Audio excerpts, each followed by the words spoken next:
कोरीतकारांक पावलुचें पयलें पत्र आवेसवड 16 सोपाडणी तोड्यो बुदी नोमान भोगतांक आदार दिवचे खातीर दानां एकठांय करचे विशीं गालसियांतल्या पवित्र सभांक हांवें दिल्यात तेच नेम तुमी सांबाळात. दर सातोलाच्या पयल्या दिसा जण एकल्यान आपआपले तांकी पोरमोणें कितेंय गांठीक मारून कुशीन दवरचें. हे पोरी हांव तुमचेशीं येतच वर्गुणी काडची आनीक गरज पडची ना. हांव तुमचेशीं येतच तुमची मान्यताय आसलोल्या मनशांकोडे हांव पत्रां दितलों आनी तांचे उद्देशीं तुमचीं दानां जेरुसाल्याक धाडटलों. हांवेंय वेचें पडलें जाल्यार ते म्हजे बरोबर वेतले. मॅसिडोनियांतल्या म्हाका वचूंक जाय तर मॅसिडोनियेक भेट दिल्या उपरांत हांव तुमचेशीं येतलों. तुमचे मदें घोडये हांव थोडो वेळ रावतलों आनी घोडये हिंवाळो पर्यंत तुमचेच मदें सारतलों.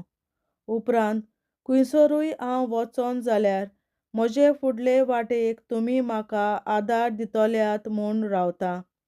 फकत वाटेर थोडो वेळ तुमकां भेट दिवची म्हाका खुशी ना. सुम्याची खुशी जाल्यार तुमचे मदें बरोच वेळ सारूंक सोदतां. 50व्या दिसाच्या उत्सवा पर्यंत हांव एफेस शारांत रावतलों. खरेंच हांगा जायतो फायद्याचो वावर करूंक दार उक्तें आसा, पूण थंय विरोध करतलीं जायतीं जाणां आसात. तिमोथ तुमचेशीं येत जाल्यार ताका भिरांत वो हुस्को आसूंक कसलेंच कारण दिवं नाकात. तोय म्हजेच भाशेन सुम्याचें काम करता. कोणेंच ताची बेपरवा करची न्हय.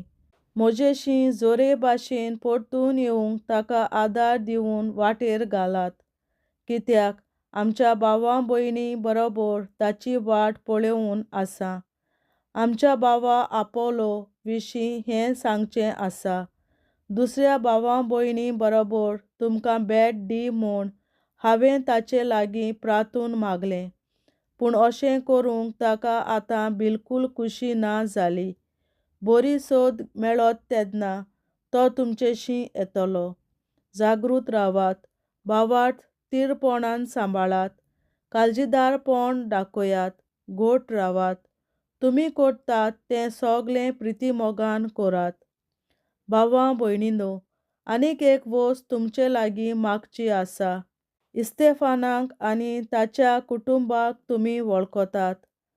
आकायांत सगळ्यांवन पयलीं तांणी आमचो भावार्थ दवरलो आनी देवाच्या भोगताचे सेवेक तांणी आपलें जिवीत भेटयलां. तुमी तुमचे पालयेन असल्या मनशाची आनी तांच्या वांगडा घास घेवन वावर करतात तांची सेवा करात. स्तेफानास, फोर्तुनात आनी आकियाकूस पावले म्हूण म्हाका खूब आनंद जाला, कित्याक तुमी हांगा नात म्हणटच तुमच्या जाग्यार तांणी म्हाका धादोशी केलो. कित्याक तांणी म्हजें आनी तुमचेंय समाधान केलें. असल्या मनशाची तुमी अपुरबाय करून दाखयात. आसियेच्या प्रांतांतल्यो पवित्र सभा तुमकां नमन करतात.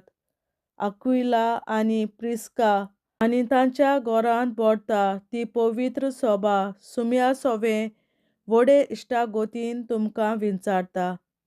सगळीं भाव भयण तुमकां नमस्कार करतात. सुम्याच्या एकवटान तुमी भाव भयण म्हणून एकामेकाक तुमच्या मोगाची खुणां दियात. म्हजेच हातान ही वळ हांव बरयतां. पावलुचें नोमान तुमकां. कोणूय सुम्याचो मोग करिनात जाल्यार भोंगू बाबड्याचें मारानाथा. सुमी जेजू तुमकां आपली दुलोबाय दाखोवं. जेजू क्रिस्ताच्या एकवटान तुम्हा सोमेस्तांचो हांव मोग करतां. देवाचें उतोरें, देवाचे व्हड उपकार.